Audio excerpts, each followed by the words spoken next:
ladies and gentlemen. Thank you so much for being here. I'm calling to order the July 22nd, 2025 meeting of the Snellville Planning Commission. Thank you for being here. I've called to order. We need to review our meeting agenda items. Motion to approve the agenda for the July 22nd, 2025 Planning Commission meeting. Thank you, sir. Do I get a second for that, please? Second. Thank you. A vote? Aye. All in favor? Thank you. Our next item is the approval of minutes from our June 24th meeting. Motion to approve the minutes as stated from the June 24th, 2025 Planning Commission meeting. Second. Thank you. A vote? Aye. All in favor? Thank you.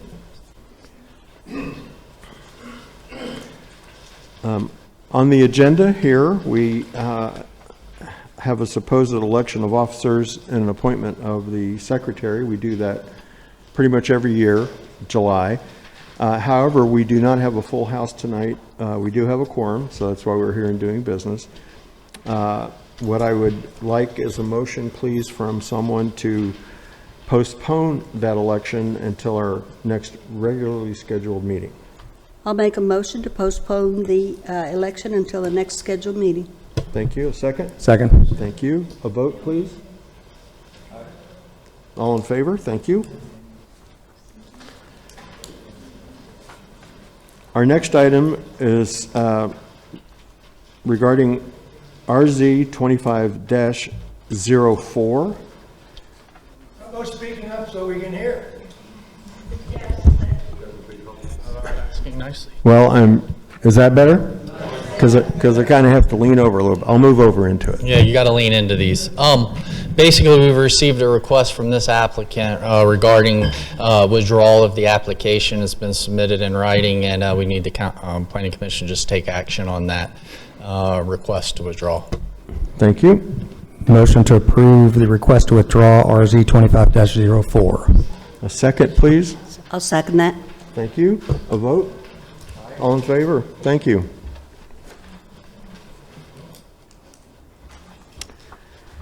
Now, before we get to the new business tonight, I'll try to lean in a little bit. I'm going to spend a couple of minutes creating some appropriate decorum. Again, I want to thank everybody for being here and appreciate your attendance at tonight's meeting and every meeting that you can make. These meetings are open to the public, so you're always welcome. And I also want to thank you for the efforts to inform us of varying perspectives and points of view, all of which help us better consider and understand the issues at hand. Please be assured that the applications that come before the Planning Commission for review and consideration have already gone through a highly detailed and incredibly tedious process affected by our Planning and Development Department. These meetings, ours tonight, provide an opportunity for public exposure and comment whether for or against a project. In order to assure that everyone has an equal opportunity to be heard and to minimize distractions, I will now ask you to silence or turn off any and all electronic communication devices for the remainder of this meeting. If you are a doctor on call, you are exempt from this directive. Please note that this is an official public meeting at which important city business is conducted and that we are herewith engaged in a legal process. Let me now review the procedures that we will follow tonight. The Director of the Planning and Development Department, Jason Thompson, will begin by first presenting to all of us an overview of the project before us and the specific requests being made by the applicant. He will then respond to questioning from the Commission. The applicant will then be afforded 15 minutes to make their presentation. Any allotted time not used originally will be reserved for rebuttal if necessary, and for them to respond to questions and concerns as voiced by you, the public. Upon completion of the applicant's presentation, we will open the floor for public comment, first to those wishing to state their support for the project, and then to those who claim opposition. A total of 15 minutes will be allotted for all public comments. Accordingly, if you come up to speak, Please be focused and direct with your comments so that others who may wish to are also able to speak. If there are common concerns and you haven't chatted with your friends and neighbors before this, you might want to consider utilizing a spokesperson. By remaining in this room at this meeting, the public hereby agrees to the following guidelines. Outcries, clapping, whistling, and any other form or method of demonstrative behavior is neither allowable nor acceptable, so kindly refrain from doing so. When you come forward to the podium, please speak directly into the microphone, like you've advised me to do. Thank you. You will first provide your name and address for all to hear. You will then direct your comments to me and the other commissioners, not to the applicant or any other person in attendance. You may only speak once regarding the application at hand, so please be as precise, thorough, to the point, and prompt as possible. Kindly present your comments in a fair and reasonable manner, and be sure to focus only on the topic or issue at hand. Be mindful that anger and poor attitudes serve no purpose and have no place in these chambers. Again, please be as brief and to the point as possible, keeping in mind the time limits that we are working with, knowing that there may well be others who also wish to speak. If commission members ask questions of you, it will not be deducted from your time. Upon closing of the public comments, the applicant may, as previously mentioned, use their remaining time, should they have some, for rebuttal and response. A commission member will then offer a motion, and I will request a second to that motion. If the motion carries, discussion among the commissioners may ensue, if appropriate or necessary, after which time a vote on the matter will be called. Again, I sincerely appreciate your attendance and your participation and your cooperation with these guidelines. Let us proceed then with the business before us. I will now ask Jason Thompson, our Director of Planning and Development, to introduce the case before us and to provide an overview.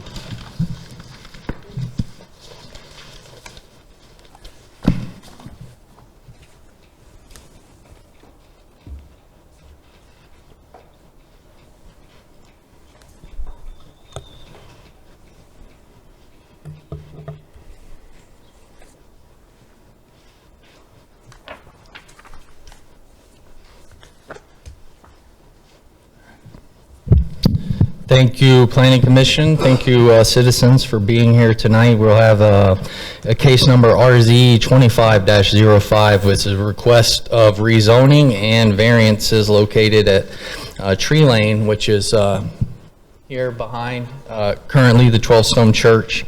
The current zoning is BG. We believe that zoning has been in place since I believe 1971 or later, and they've requested the RTH Townhome Residential District, and the current future land use plan indicates a Health Village land use for 108-unit single-family attached townhome development. The property owner is Tree Lane Development, LLC. The applicant or contact is DeThomas Investments, LLC, is represented by Jack Wilson here tonight. Our recommendation is approval with conditions, and we'll get into the findings of the facts a little bit here. So once again, we stated that it's 15-acre property with 108 units, gives you a 7.20 units per acre, which is in line with the maximum of 8 in the district. The Snellville 2045 comprehensive plan also indicates this land use as a health village and as areas anchored by healthcare facilities and integrated with supportive services such as medical offices, senior living, multifamily residence, or neighborhood services, business, and shopping. Thus, the land use plan support and the comprehensive plan support the use at the property. But with this application, it also came a few variances, 5 variances, I believe, exactly, and that's where we'll spend a little bulk of the time kind of explaining some of the needs for these, and ultimately approval or denial as recommended from us. But it's just some basic, just before we get there, some elevations that you could find, mostly bricks, some masonry products. These are all for owner occupied. These are not leased or rented. There'll be a 10% cap if approved with the current conditions on rental properties. Everything is up to code as far as aesthetics and architectural elements go. So let's concentrate a little bit on the variances, which I believe is a point of concern for most that are here in our Snellville Drive access on the property to the north. So we'll talk about it because it kind of unlocks the what's in place now should answer questions as far as access in the future. But below, just so you know, this is the property here. This is the Best Buy #2 shopping center here, and everything above that is the commercial property. Just so you know, there's like a 10-foot slope easement there that they had to give themselves. It was all one property. During the process of development, the tree recompense on the front portion, which has been developed, was unable to be met on site. So as a compromise, the property owner, basically within the city, we created an area on that tract that was later turned into a conservation easement. And this shows really a lot better the whole property. But you can see that orange portion is actually the Snellville Drive access, which has been in place since the oldest plat map we could find. I think it was 71. It was probably part of the original subdivision of the property and rezoning back at a time where all those residential parcels were changing over to BG along 124. And the depth of the parcels there, the land lot, is consistent with the neighboring parcels to the north and the south. So this one, I say all this to say, all that to say this: the yellow portion, as indicated, has an easement that's prescribed and recorded in the Gwinnett County, and basically the easement, the yellow part there. And I want to read you the first two restrictions on the conservation easement. So I believe this effectively kills it. And again, this is not about the subject property, but it's important to the next variance or the variance request as far as the interparcel connectiveness. So just to get that all out there, number one is a restriction on land disturbance. No land disturbance or construction, improvements, anything outside of maintenance of that sanitary sewer easement, which you can see here, and here, is prohibited. So no construction, nothing more than clearing those easements when the county tells them to, unless the county does it themselves. So no tree removal on that property. Nowhere on that property or any tree that's been dedicated to basically support the front development has to remain in place, and that's a lot of them. It's basically all over here. And just kind of put everybody's mind a little more at ease, if you're not familiar, those are 2-foot contours. So you're sitting up here at you're down here at the bottom at 984, 1022, it's almost 50 feet, 40 feet. The potential for development there is very low just because there's not any usable space. That coupled with the conservation easement pretty much effectively kills any kind of specifically commercial construction there. So I foresee probably we don't see anything on this for a long time if we ever do. If that were to occur and they wanted to maintain access back to Snellville, just so you know, it would require an action by the people that are part of the easement, which is the city of Snellville. The mayor signed this, and the property owner. So only would they be able to remove that conservation through a public action of the mayor and council, which I'm sure would be publicized and everything, just knowing how sensitive the area is. So as of now, nothing can go there. If they want to put something there, they got to come talk to us, and we have to release and execute a removal of that easement specifically for whatever the request is. So odds are very low. So I say all that to say this. We have, hold on 1 second.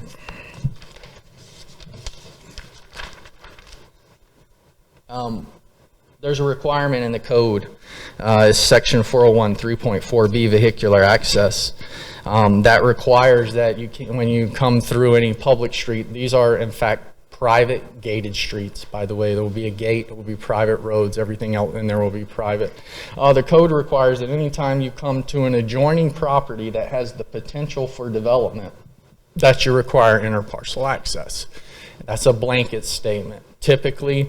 Part of that requirement is that they're consistent with the same uses. There's not going to be an overflow or affect someone negatively from either side. So we recommend approval of not providing the access, because nobody wants to access their private neighborhood into what could potentially be in the future perhaps a commercial development.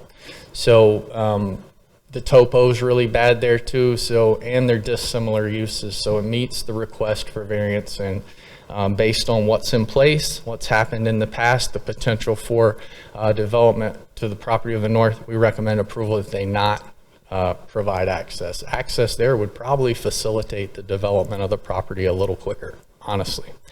If with no access to Snellville, and they would have to go north onto that drive next to Lowe's, the topography is bad, so providing that access there would actually kind of facilitate, it would probably help develop it faster. I don't think it gets done. Anyways, we recommend approval of that. Shifting gears, we've got a request to be allowed to kind of stub this street out. In the past, consistently, we've asked that we provide cul-de-sacs or another means of egress and turnaround that aren't stubs and what we call hammerheads. You just operate easily. So we recommend denial for that, and recommend that they redesign that to meet the code. The third request is a request from the dimensional standards of the minimum 50-foot site setback. That means the distance that the site of the development, that means the edge of the site basically, is pushed back 40 feet, and we would consider that basically where that road starts here. What you can see here is that there's effectively an over 100-foot tree lane right away here that serves as that setback here off the road.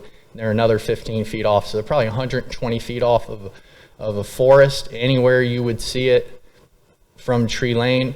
So we recommend approval for that. There is no necessarily any buffer here, but they've provided a buffer that also serves as that 40-foot site setback, where it has, is closer to residential properties here, and here mainly, this being the senior care village. I can't remember what the name of it is. It's lost. Sheridan, correct, which is much more robust as a commercial facility. But so we recommend approval given the circumstances. Also north here is likely never to be developed. There's not really anybody to buffer from here. You still have the distance to the homes.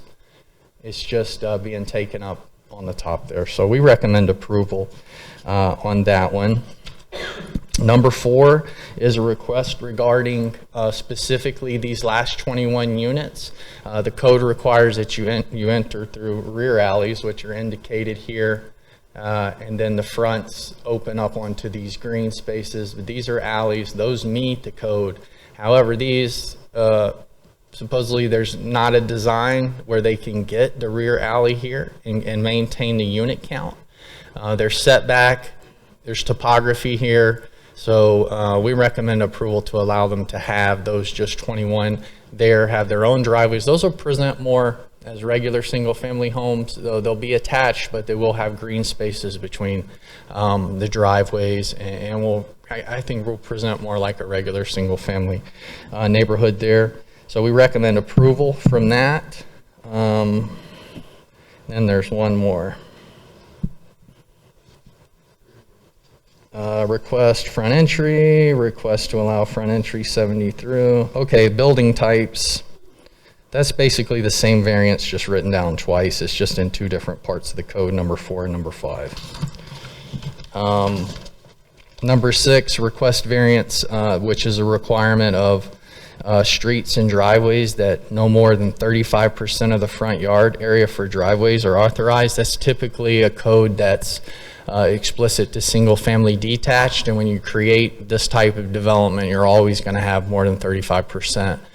Specifically here, because these are the front, you'll have closer to 67, which is what they've indicated here. These others are fine because they're within the code. So that goes with the last variance, so we recommend approval on that. And then the last one is, if you curve radius, is basically the angle that the street travels when it turns. There's minimums and maximums based on county standards, city standards, and in order to kind of, again, get away from these, which we've seen consistently, Mayor and Council and even the Planning Commission prefer, the aesthetics and the roundness of the roads, that needs to be reduced to 81%, which is 81 degrees, which is close to a 90 degree. So it almost serves as a come up and over, but it really just slows you down and you come around almost like through like a rolling stop sign. There's no cross indication with traffic, so shouldn't provide any danger to any of the people living there. We recommend approval on that variance. So just to kind of go over everything again, BG to RTH is in the Health Village District. The concerns that I've heard most from the general public, specifically the residents on Snellville Drive, is the concern about access being number one. Number two, stormwater. I've heard several stormwater concerns, which is typical when you have an undeveloped property, especially one like that with all that water on it that has zero kind of stormwater management on it. There's nothing going on there except it rains and it goes. So everything just kind of blows and goes. So when the development, when and if the development is approved, they'll have to comply with the Georgia Stormwater Act or law, regulation, whatever you want to call it, and they'll have to capture and have a plan to control the water on their property. And typically a more improved state than it is undeveloped, because the water actually that's generated on the site is contained or retained and let out at basically a rate that's determined through some hydrology equations based on width and area and all that stuff that's over my pay grade. So we recommend approval for the rezoning. We recommended approval as we went down through the variances, except for the denial on this design here. And then we do have some specific conditions that I'd like to speak to, just so the expectations are clear. And when we recommend approval. The number one is basically the one we always have. You have to build this per this plan. If it's approved per this plan, you build it per the plan. If it's not per the plan, you come back and get permission or get denied to deviate from the plan. That's standard. That protects you guys, protects the citizens as well. A mandatory homeowners association. Inside those covenants, we will basically we would apply a rental cap of 10% of the existing units to be leased or rented at any one time. And then number three is a little more convoluted, but and I'll read it. There shall be a 25-foot undisturbed buffer on the site plan. It shows a regraded and replanted buffer. They're not required to have a buffer there on residential to commercial. They've supplied one, nor are they required to have a buffer on residential to residential, but they've provided 25 feet here. We've indicated that they need to plant wherever it's sparse. If you'll notice, these trees are actually the trees that exist right now. They're just overlaid onto the site plan. So it's pretty decent area. We'd like to maintain it where we can and add to it instead of disturbing it and starting over, which, you know, it takes several years to reestablish the buffer that way. We'd rather add to it. Number four is just a long way to say we want sidewalks on Tree Lane down to here. On the main tree lane, and then we want a sidewalk network that carries from here to here and connects here, basically. That's what all of that says. And then number five, another concern we've had in the past is regarding blasting. And you know, we're a couple minutes away from Stone Mountain. These properties that we're seeing more and more have more and more rock on them, always have, and now people are actively developing them because this really all that's left. But what we've added in here is that the applicant or developer shall comply with the Georgia Blasting Standards Act. We state that as the zoning or the Standards Act, that any structure within 750 feet shall have blast surveys as predicated by the code. The applicant will also provide advance notice of any blasting to the following HOA boards: Waterford Township and Shadowbrook Crossing. Before blasting work begins, a blasting notification plan must be reviewed and approved by the Planning and Development Department. Said plan shall include signage, email notification, and any other notification deemed necessary. We've learned that communication is very important in these events, and we act to provide as much as possible. And then number 7, our typical no signs higher than 15 feet and larger than 225 square feet in area are basically prohibited, so no billboards. I'd be happy to take as many questions as you have at this time. So do I understand correctly that the covenants that you mentioned that the city is a partner in, The easement or the covenant? the easement, Yes, sir. Let's talk about it. so by precluding, yes, the orange area there, you're suggesting that that's not going to happen? That Well, it's prohibited right now. Like, it's very illegal. prohibitive. Illegal for them to remove a tree on any part of that colored portion or any tree without a permit regardless as part of this project. So the development of that property has to go through us first of all. right. And then they literally are left with this. You can see the creeks right there. I mean, look at that, it's 3 creeks. And that's what they're left with basically, is right here. But again, it doesn't specifically have anything to do, nor can we take any kind of legal action on the adjoining property. It's not part, but it is important to understand for that interparcel variance that the approval of that variance will not lead to a direct access on Snellville, as it's strictly illegally prohibited through an active easement. Thank you. Yep. Any questions for Jason? Thank you, sir. Thank you.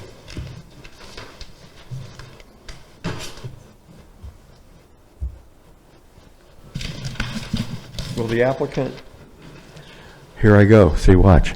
Will the applicant please come forward, identify yourself, and make your presentation? Kindly remember that you have 15 minutes to work with, and please speak directly into the microphone, It's under here. because we really do want to hear you. Yeah, it's on the very bottom. No, that's fine. Thank You you. need it. Thank you, Mr. Chairman, members of the board. My name is Jack Wilson. I represent D. Thomas Investments. Ronnie D. Thomas is with me tonight. He's the owner of the company. Just a little background, Ronnie has been an active real estate developer in Gwinnett County for many years. He developed the Park Place commercial development project in, off of Scenic Highway. He still owns the Hampton Inn there. He also developed the Scenic Point restaurant project a little further south on Scenic Highway. I really appreciate the time Jason spent to explain and clarify what's going on with Snellville Drive and access questions. And I just wanted to start there and stress this property does not touch Snellville Drive. The property that you see outlined here is not the property that is the subject matter of this application.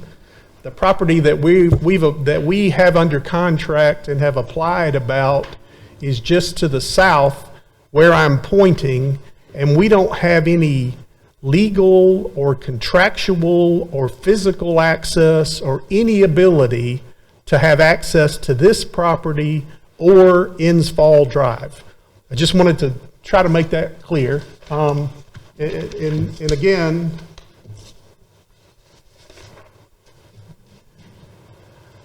that property on the screen is not our property. That's not the property that we're here to talk about tonight. The subject property that's the subject matter of this application is just to the south, this is our common boundary line. But again, no access to Snellville. We don't have it, we don't want it, we don't need it, and as I understand it, there may have been some emails and some conversation that maybe confused the two tracks. I think historically, at one time in the past, there may have been a unified plan of development. That's no longer the case.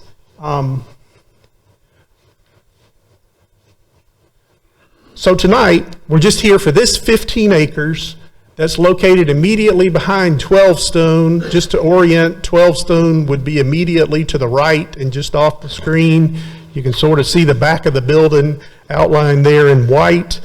This property is currently zoned BG, as Jason indicated. So today, without any zoning, without any change, without any conditions, someone could buy this property and put any kind of retail development that this 15 acres would support.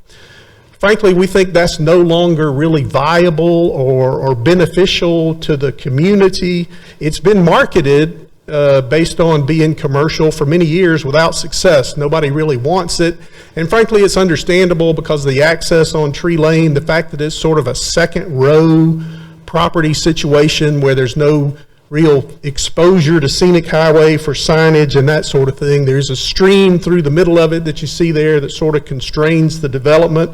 But we submit respectfully that it is appropriate for townhouses as sort of an infill use, largely surrounded by commercial and some residential development. We propose 108 units in the configuration that you see there in two pods or sections, and those fall kind of naturally based on the presence of the stream in the center there.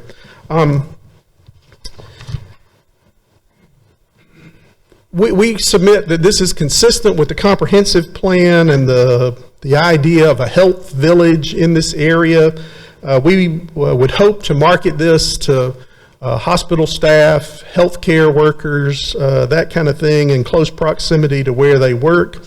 We submit that this kind of use would be less impactful to traffic and to the environment than a larger wholesale commercial use would be. I want to point out briefly that your code requires that a use like this have 20% of the property set aside as open space. That's a code requirement that has to be met. This applicant has provided 46% open space, almost 7 acres entirely. So we greatly exceed, almost double, really double the city requirements for open space. We, as Jason indicated, we meet the density requirements of the UDO and the RTH district, and the unit count is consistent with those. We propose 1,800 square feet townhomes with varying elevations that provide some architectural diversity, gables, water tables, that sort of thing. There are a number of variances. One of them has to do with that interparcel access. As I understand it, your code has a requirement right now that properties like this have interparcel access. So if your code was strictly applied, we would have to go to that property to the north that we don't have any interest in and don't have any right to, and try to obtain interparcel access. We don't want to do that. So that's part of the reason for one of the variances that Jason outlined with respect to interparcel access. Basically what we're asking you to do, if you approve this application, is solidify all the things that Jason said so that this property would never have access through the property to the north and out to Innsfall. And part of the effect we submit of approving this application would be to confirm that and really set it in stone. Jason mentioned the variances for these curves here. We have variances that would allow this configuration and the turn radius that you see there. We believe that would have a traffic calming effect to sort of slow folks down. As Jason indicated, it sort of serves as almost a stop or a yield situation without the presence of the stop sign, and because of the traffic calming and just the configuration, you can see it's just a natural way to get around and provide all of those accesses to the rear. These little green areas would be lawns or pocket parks to separate the front of the units so that everybody effectively has a front yard. We would ask, I know Jason indicated staff's recommended denial, but we'd ask for consideration on this dead end back here in the back. Instead of having a cul-de-sac that would take up space in the pocket park or reduce the green space some, because we really are the end of the line, I think it's highly likely nobody living or visiting this half of the property would ever travel back here frequently unless it was a destination type situation. So I don't think it's not like there's a lot of through traffic or turnaround traffic that we expect. And again, we think it also serves a kind of a calming effect. If folks know they're not going to go in there, whip around and come back out, it could serve to have that traffic calming effect. And that's really the reason we asked for that variance. Jason covered the setback and buffer situations. And again, I mean, there's a pretty robust buffer already in the rear and along the southern boundary line. We're going to leave that untouched. Where it needs to be enhanced or supplemented, we're willing to do that. These front entry lots on the back, we've asked approval of those. And again, you can just see from the configuration, there's just not space available within the confines of this property to have rear driveways there. So that's why we've asked to have approval for those front entry units. And this is 73 to 92. So I believe there are 20 of them right there. Otherwise, everything else is rear entry in accordance with the code. The applicant is in agreement with the rental cap that your code requires. We're in agreement with all of the conditions of zoning, including all of the notices that Jason outlined, and we would respectfully request your approval with the variances and the conditions. I'd be happy to answer any questions you have, and I would like to reserve the rest of my time for rebuttal, if I may.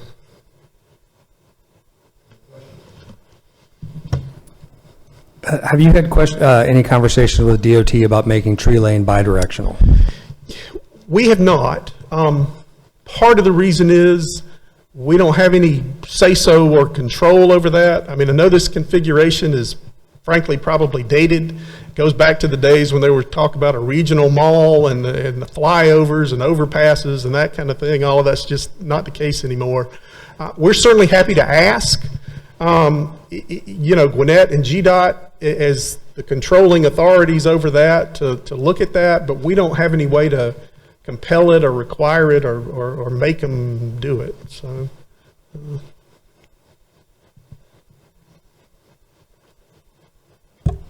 I have a question. Yes, sir. Can you tell me approximately the roadway, I'm going to call it that, between the front-facing and the other configured townhomes? Do you know the width of that? Yes, that one. What is the width of that roadway? Approximately. I believe it's, And I'll tell you where I'm going to go with that, so you can, I got to zoom. I'm sorry. that's okay. My question would actually be, would question the possibility of putting that roadway back to the edge of the property so that it's mirroring what you've done at the front of the property, and then it would certainly allow for fewer homes, but then you could turn some number of those. It looks to me like you could do 6 to 8 easily, and they would all line up with the rear entry. Is that something that you can consider, or is that a possibility? Or are you going to tell me you must have all 20 homes? So this is a 50-foot right-of-way. And if I understood correctly, I mean, you were proposing just continuing this road along No, this? I'm Okay, I'm asking. sorry, I just try to understand. That's okay. I'm asking about the road as it heads north, as it goes from south to north. No, yeah. Okay, sorry. No, you're fine. What he's basically saying is either you can reconfigure and come up here and loop around and kind of create the thing, or do something back here. That's the question he's asking. Like Okay. either extend. Yeah, I'm looking for a right way to here. get rid of the front entry. And, I see. And So combine, just to eliminate the front eliminate a few entries. homes and then have everything be consistent. Right. I mean, physically, you know, from an engineering standpoint, I think, yes, that could be done. Part of the thought process was that obviously, I mean, you've got a limited, relatively narrow strip, if you want to call it that, along that northern boundary line, where there's just not room for rear entry. And yeah, if you did make another loop, if I understand correctly, sort of similar to the loops that are on the right-hand side, Yeah. Yes, just take what's on the front side, the right-hand side, and flip it over smaller in the other direction, and then loop adjacent to the outside edge of the Yes, sir. property. I mean, I would say that's physically possible, Because it also, possibly not financially feasible in terms of the unit count. it also looks to me like at the, and I'm trying to orient myself here, on the southern, and I can't read this number, where the properties are going from south to north, Okay. right, the rear entries, it looks to me like you could actually, you might have some room, given that loop, to bring that down a little further, which would throw another probably 2 units in it. Right. So it looks to me like you could get, I could be wrong, and I'm not measuring. Right. I'm just asking the question. It looks to me like you could actually add 10 units that are rear entry. I think if we did that, we're going to compromise our buffer, you know, we'd come back, we'd be asking for buffer variances in terms of meeting those, you know, basic boundary buffer requirements. I mean, obviously, the engineer's assignment here was to put something together that was feasible, both in terms of the property, the lay of the land, and the yield, and this is what he. Well, and I understand the yield. I'm just looking for an option Right. for slightly Yeah. less yield that would create a consistency. Understood. Is that something that could be considered? Absolutely, And- we can look at it, but I think it may result in, you know, some buffer encroachment that may not be desirable. All right, well, that's a sort of a different topic. We'll get back to Jason on that in a little while. Thank you. Thank you all very much. And how much time does this gentleman have left to speak later? He's got 6 minutes and 14 seconds.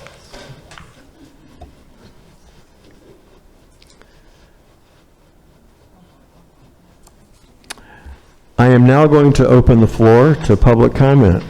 Y'all ready for that? Is there anyone here who would like to speak in support of the request before us? Please come forward, state your name and address, and keep in mind, please, the 15-minute total time limit. Nobody is jumping up. Here comes somebody. Please tell us your name and address, please, sir. Larry Bishop, 1900 Tree Lane. That's it for Villa 27. I'm sorry? Villa 27. Okay, thank you. My big concern here is not the development. I mean, we all like to have things stay the same, especially in their natural state. But development's going to be done. My big concern is the access to Tree Lane. Tree Lane at that point Are you is, speaking in support of this? Are you here to speak in support of this? in support of it? Are you addressing us in support of this project? No. Then please take your seat. I'll let you come back up in just a minute. Thank you.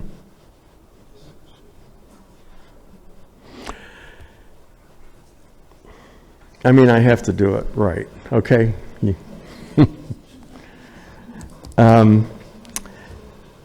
Since we have nobody here in support of the project, I will now switch to opposition. So if you would like to come back up, sir. Anyone who wishes to speak in opposition, please come forward, state your name and address, keeping in mind the time allotment. Thank you. Mr. Chairman, thank you for the opportunity. My name is Drew Williams. I am the Executive Director of the Sheridan at Eastside. We are located at 1900 Tree Lane, which is right next door to this proposal. We have approximately 250 senior citizens that live at my community, and these are second-generation retirees. My average age is 80 years old and over. Our biggest concern with this proposal is, ironically, it's addressed 1719 Scenic Highway, but there's absolutely no access to Scenic Highway from this property. The only egress from this property will be onto Tree Lane, in front of our property, eventually in front of Piedmont Eastside Hospital, and then anyone who wants to get to Tree Lane is going to have to do a 2-mile loop to get, to access Scenic Highway. We'll have to do a 2-mile loop down Tree Lane to Presidential and then back onto Tree Lane to the traffic light. So our concern principally is that there's going to be an immense amount of traffic in front of my property. I have 80-year-old drivers coming in and out of that property. There's not a lot of speed control on Tree Lane. Those cars come, the speed limit is 35. The average speed on that road is 45 to 50 miles an hour. So it's just a safety concern for my residents, and the fact that we're going to have a tremendous amount of increased traffic on Tree Lane. A couple of other issues, we do have some concern with the buffer, and then of course, while they're doing the development, silt and settlement into our pond and our water retention. But principally, our concern is the traffic that's going to be routed in front of not only our property, but also Eastside Hospital. So I thank you for the opportunity to speak. Would you kindly tell me your name again? I didn't. Yes, it's Drew, D-R-E-W, Williams. Thank you, sir. Mhm.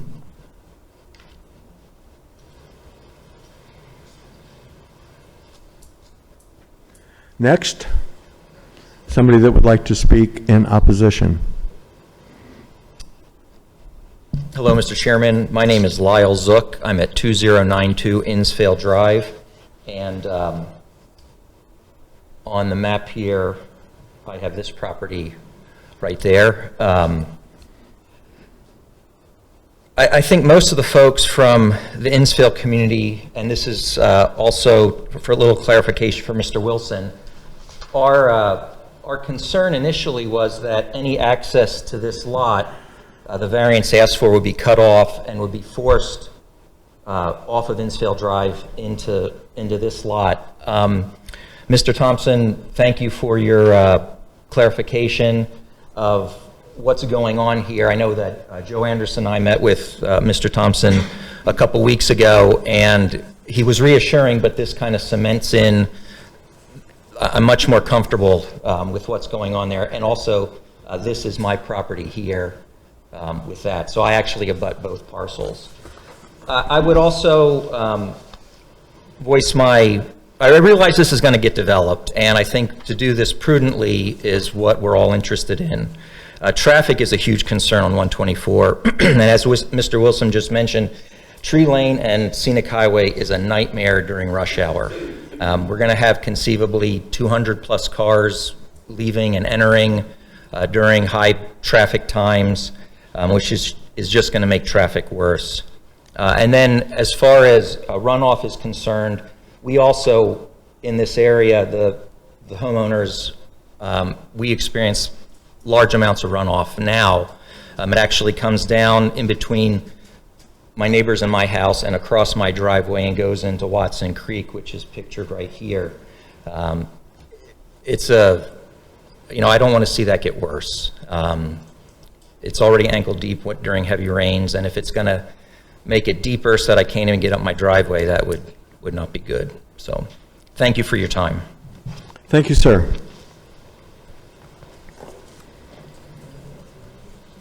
Where's the gentleman that came up here first? Is he still there? Somebody send him back up here. Do you mind?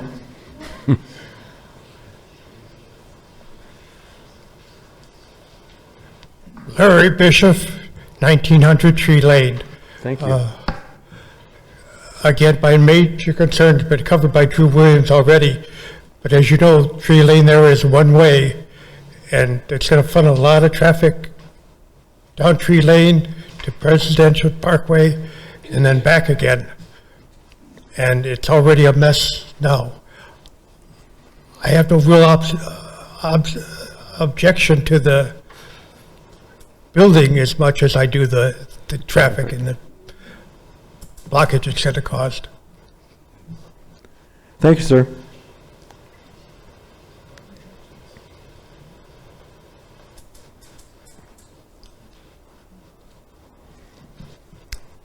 Is it this one or this one? The big one. Good evening. My name is Teresa Burke. My husband and I are owners of parcel 5041-054. It's this property right here.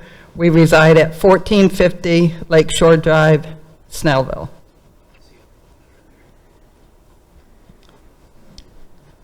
Well, we would like to go on record that we oppose the rezoning request in this case. Due to the stream and watershed issues, the land is much better suited for development of a passive park for enjoyment for all Snellville residents, rather than proposed townhome development. But with that said, we understand that the City of Snellville Department of Planning and Development has already recommended approval with conditions for this case. After reading the case summary and case analysis, we still have some concerns and questions. I'd like to reiterate earlier, instead of a 25-foot undisturbed buffer where the development abuts the residential properties, we would like a 40-foot buffer. The second concern is that the letter of intent states that the applicant proposes a gated community with property owner-controlled amenities and private streets. We did not see any mention of a gate and fencing on the conceptual site plan. My question is, will there be any gates or fencing? If it's a gated community, there must be, yes. So we would like. The conceptual is early stages, yes. Yes, so we would like to know what the fencing plan is. A third concern is that one of the conditions of approval is formation of a mandatory homeowners association with a rental cap of 10% of the lots. What mechanisms and laws are in place to enforce such a requirement? Thank you for your time and your consideration of our concerns, and could you please address the questions regarding the gate and fencing and the enforcement of a mandatory homeowners association? Thank you. Thank you, ma'am. Who's next?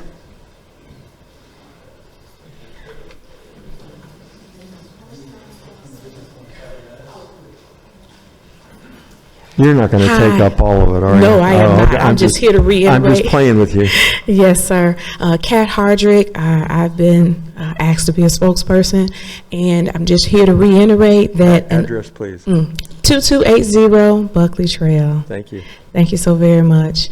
Some citizens want to reiterate that they would like to see a park in this space. We only have Briscoe Park, Alexander Park, and this will be a wonderful space to use as a park, some green space.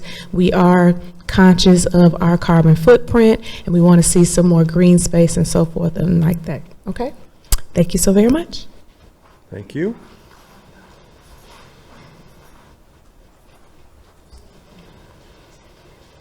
Good evening. My name's Thomas Bialik. I live at 2095 Insfeld Drive. Basically, I'm right across the street from Dr. Zook. I want to revisit our concerns as far as the water runoff. When the Sheridan was built, I came and complained about this. Or actually, it was back probably when the Maxi Price. I brought this subject up. Dr. Zook gets flooding. I get erosion.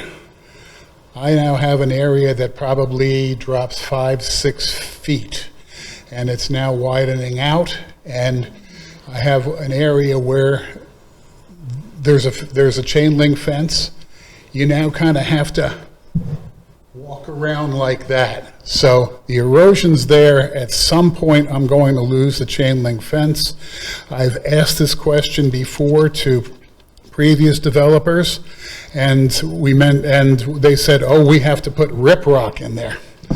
I remember this vividly. Well, how much did it work? No, I'm not convinced. So I'm skeptical about things, and I'd like some reassurance as far as that goes. Other things I'd like to quickly bring up are, I loved your little design and how you're going to slow traffic down. Question, can a fire engine go around that corner? Another thing, this goes when the Sheridan came up and I talked. There's a section, and we've also just heard about the Speedway on Tree Lane when you get on it. There's a section, because I've been a jogger going down there, and I've almost not been a jogger. When you go around that, from the Sheridan, going around to where, I guess where, I guess the Sheridan all the way up to where the church is, there's no sidewalk. Is that something that is going to be, all put together? Because I remember when the Sheridan went up, oh, these people are going to walk and they're going to walk to Kroger. Nah, not true. Not so much. Yes. Okay, let's see. Got that, sidewalks and fire engines. Okay, I like fire engines. I think I'm finished. Thank you. Thank you.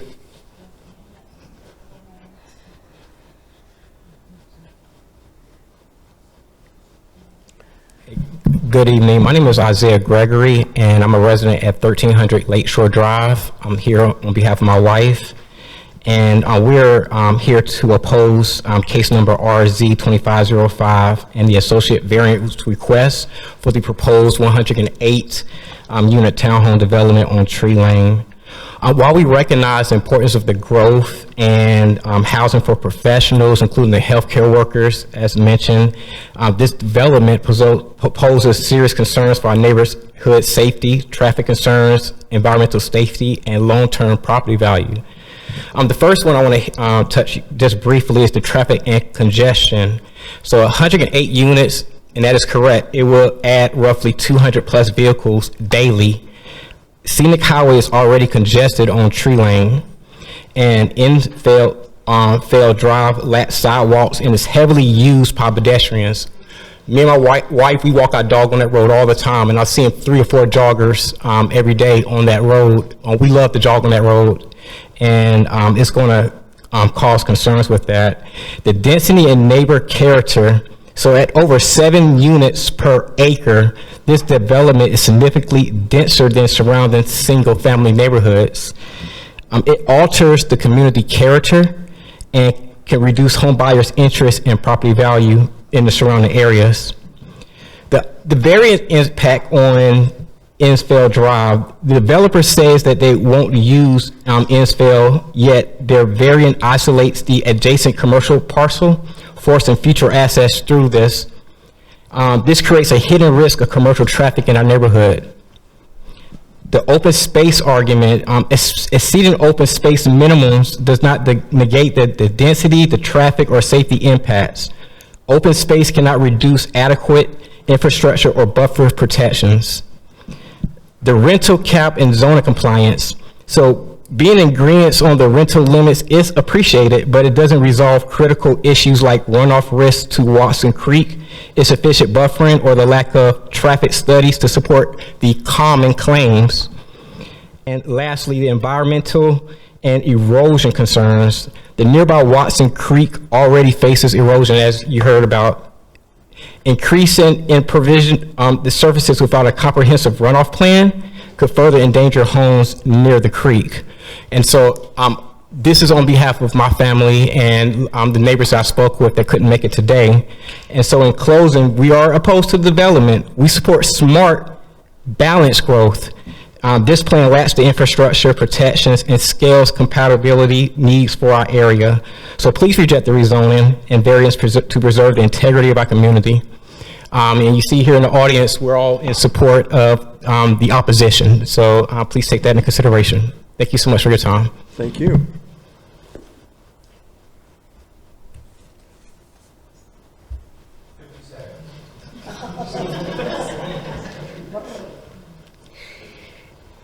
Good evening. My name is Sandra Contreras, and I live at 2082 Snellville Drive, next to the land that is on this rezoning case.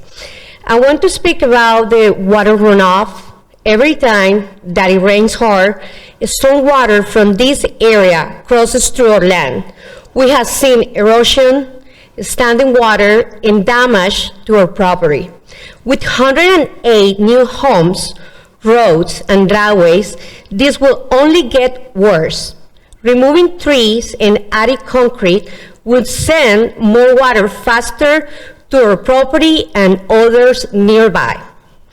We ask the city to make sure, if this development happens, to include strong stormwater controls, not just for the site, but to protect the neighbors below it. Please take this seriously. Our homes and safety depends on it. Thank you. Thank you.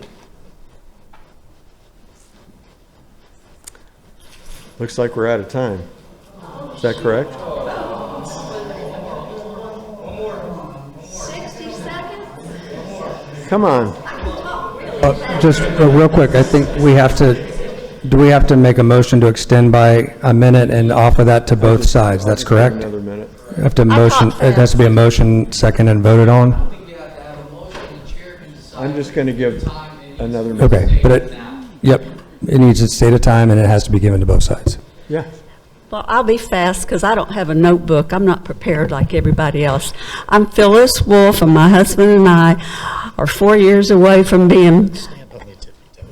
Thank you. 4 years away from being 80, and we live at the Sheraton. All the water runoff, I didn't know about. That's a major, major concern. Our major concern is the safety.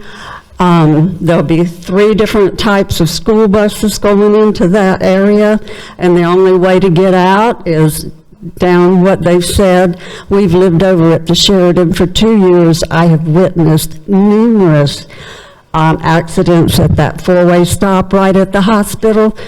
If the buses are there and the traffic is there and there's emergency vehicles trying to get through, it's a major safety concern, and thank you very much for the 60 seconds. You're welcome. Thank you. Now I'm going to close the public comments.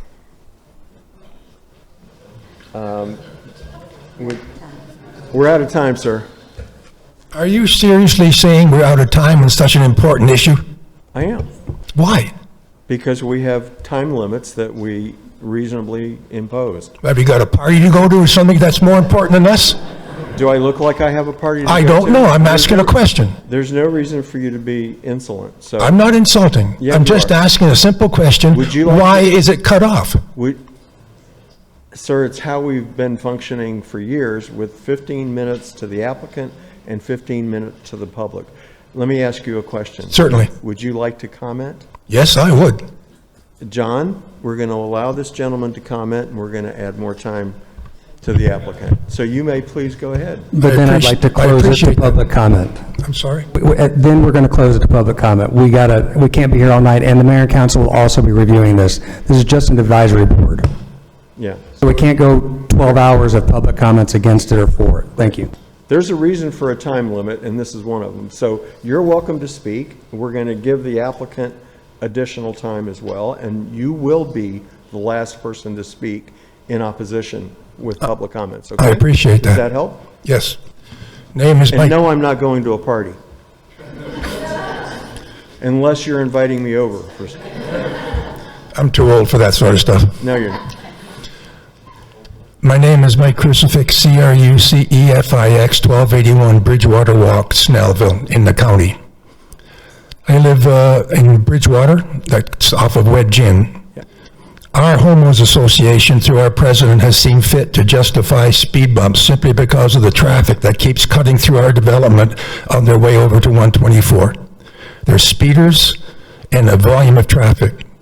I would like to know several things about this project. Number one, has there been a traffic study done? I don't know the answer to this, I'm asking questions. Has there been any sort of a traffic impact study done for the developments that would be impacted? Number two, has there been a study done for school children? We don't have any sidewalks in our development, and we have a lot of school children that get bussed in and out. Have they done a study to see if the impact on that? Number 3, because we have water on these properties, I don't know how that water gets there. Is it a spring? Is it an aqueduct? Is it a rainwater? Because we have water and because we have erosion and because we have elevation, I would like to see the Army Corps of Engineers do a study to see if that's going to be an impact. Number 4, when Lowe's went in, there was a stream that fed into our pond. There was nothing done about that. Our pond now has an island. So people that were on the lakefront are no longer on the lakefront. Number 5.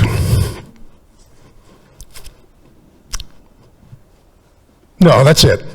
I think I've said enough. Perhaps you have. Thank you for... But, no, one more thing, I just thought about it. Tree Lane, and all the cars that go into Tree Lane with the medical, etc.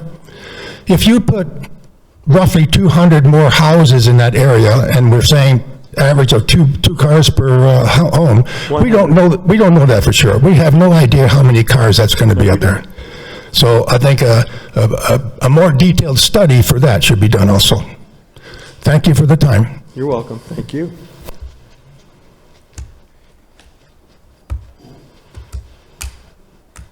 Well, sir, how much extra time are we going to give the applicant? 2 minutes and 57 seconds. Okay. With the applicant, what's left, 6 minutes? Didn't he have 6 minutes left, something? I thought I'd written it down too, but I didn't. Yeah, 6 minutes, 14 seconds, plus 2, so 8 minutes. Did you say 257? 257 added to the 6 minutes, 14 seconds. Yeah.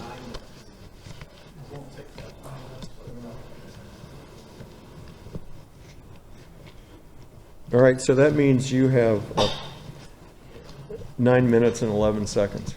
All right, thank you, Mr. Chairman. I'll do my best. I'll do my best to address some of the concerns that were expressed. First, with respect to the rental cap and the property owners, homeowners association, I think there are a couple of mechanisms for enforcement that are available to the city and generally beneficial to the community. Obviously, that is a code requirement in the city of Snellville, and that can be controlled at the building permit level in terms of monitoring that and making sure no more than the 10% are permitted. This will also, that requirement also has to be in the restrictive covenants and the declaration for the subdivision. And really, I think the idea is that is to be enforced by the property owners association. So just like if I belong to a subdivision with covenants and I have a window unit air conditioner that's not allowed, or I don't pay my dues on time, or whatever other violation of the covenants I make, I can be cited by the HOA, I can be fined by the HOA, my property can be liened. The HOA, if it's bad enough, can go get an injunction in Superior Court to prevent me from breaching the requirements of the declaration. So all of those are tools in the toolbox of the Property Owners Association that will support enforcement of that requirement. We think that's particularly beneficial in a subdivision like this. We expect the price point to be in the high 5s or low 600,000s for these units based on the location. And frankly, it's just a result of the economics of what the seller is asking for this property, what the buyer is paying for this property, what the architectural controls and requirements that have been imposed by the city do to drive up the price of these units. So I stress that to say this is not going to be some fly-by-night, slap together development where there's no pride of ownership. I mean, these units are going to command a high value. Part of that, I think, reflects on the community that Snellville is and the desire for people to be here. So we think all of those things support that rental cap being rigorously enforced. With respect to Tree Lane and traffic, We certainly hear and understand loud and clear that Tree Lane presents a circuitous way to get in and out of this property. For better or worse, that's all we have. We heard loud and clear that there is no access to Insfall. Nobody wants access to Insfall. We don't want access to Insfall. We understand all that. But all that leaves us is Tree Lane. And without Tree Lane, we can't go anywhere. And I just submit respectfully that there legal and judicial impacts in terms of, I don't think the city could deny somebody the ability to use this property based on Tree Lane when that's the only point of access that we have and there's really no alternatives. Now, what we mentioned before, and I think what this applicant's happy to do, is confer with the DOT and the county to see if improvements can be made to Tree Lane. If speed or traffic on Tree Lane is a real concern, there are alternatives that can be considered in terms of traffic control devices. I know speed bumps are wildly controversial. One person loves them, one person hates them. Law enforcement and first responders have opinions on all of that, but that's certainly something we can explore with the county. But again, we don't have any control, and I don't know that the city necessarily has any control over this segment of Tree Lane, but we're happy to ask and see what we can do to contribute to addressing some of the concerns that have been expressed here tonight about traffic calming. With respect to there were questions about our street configuration and fire and EMS. What you see meets all of the county fire requirements for radiuses and widths and turns. Fire trucks can navigate this, and we've designed specifically to make sure we meet the county requirements there. With respect to stormwater, certainly understand that's a legitimate concern and understand from the description some of the history of what's happened in the past. I would say a couple of things. One, tonight, as we sit here, the water that passes through this property and exits, toward the lake and the adjoining properties in the Sheridan is unregulated, unchecked, unengineered, and not retained. It simply passes through. What the city's regulations and what state law requires are these two retention structures, which we believe will serve the effect of regulating water that comes into this property and leaves this property. It's required by city regulation and state law. So if the property which just passes through now without regulation is retained, held, engineered, released in accordance with hydrology that meets the requirements of the city and state law, it will, we submit, improve the drainage situation downstream. If it doesn't, if it fails to do that, there are also remedies for that in terms of the city has an enforcement mechanism. I mean, they can shut this development down if there are any breaches or anything happens that's not supposed to happen. They can prohibit further activity until that's corrected. If this development were to create damages downstream, there are remedies available to homeowners associations, individual property owners to address that. We don't want that, and we're going to work diligently to make sure it doesn't happen. But I would submit, based on the amount of open space that's set aside and based on the legal and technical requirements to retain water as opposed to just letting it pass through, a development like this is likely to improve the drainage situation downstream as opposed to making it worse. So again, we appreciate your time and attention. Happy to answer any questions you have. Happy to talk to folks afterwards tonight to continue a dialogue about these issues, but we'd respectfully request your approval with the staff conditions. Be happy to answer any other questions you have.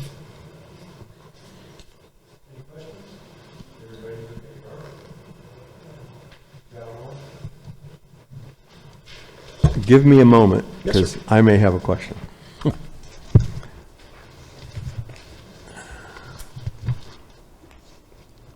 My own comment about traffic is that we've all come to understand that traffic correction always occurs later and never ahead of the problem. Wish it were some other way, but there, and that's not on the city, or that's really, on the county. So, and I'm not advocating or justifying, I'm just alluding to when a problem gets big enough, then Georgia DOT might actually address it.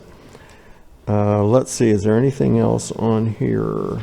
Oh, there was a question about gating and fencing, and I'm guessing that's going to come up at a later time when you actually submit, should this go forward, when you actually are able to submit bona fide plans, as opposed to precursory like this, like what we're looking at. Right now, yes, sir. All right, are you done? Yes, sir. And I think you've still got a few minutes left, but you don't need it. 2? I would like to have a couple of minutes with the commissioners. Can we pull back and have a little chat? Can we do that? No, it's a public meeting. Okay, public meeting. We asked him after a motion. Okay. Can I have a motion for that, for discussion? I'll make a motion. So having worked at Eastside for 15 years, my chief concern of this is the tree lane flow. And I think it's better served developed as its zone BG with a health village plan of physical therapy departments, medical office plans.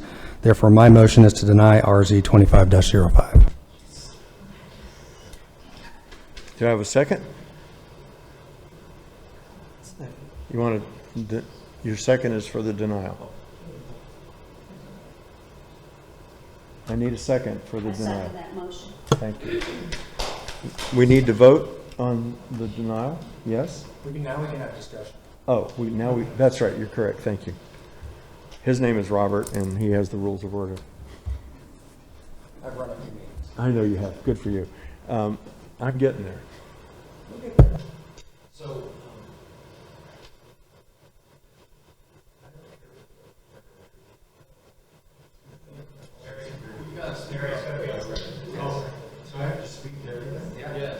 Oh my gosh. Okay, here I go. you don't have to. No. I'm going to think about that. I'm going to withhold my comments because I'm going to go with we're going to leave it alone and go into your motion and second. And now we're going to vote on denial. So I'll take a vote for denial.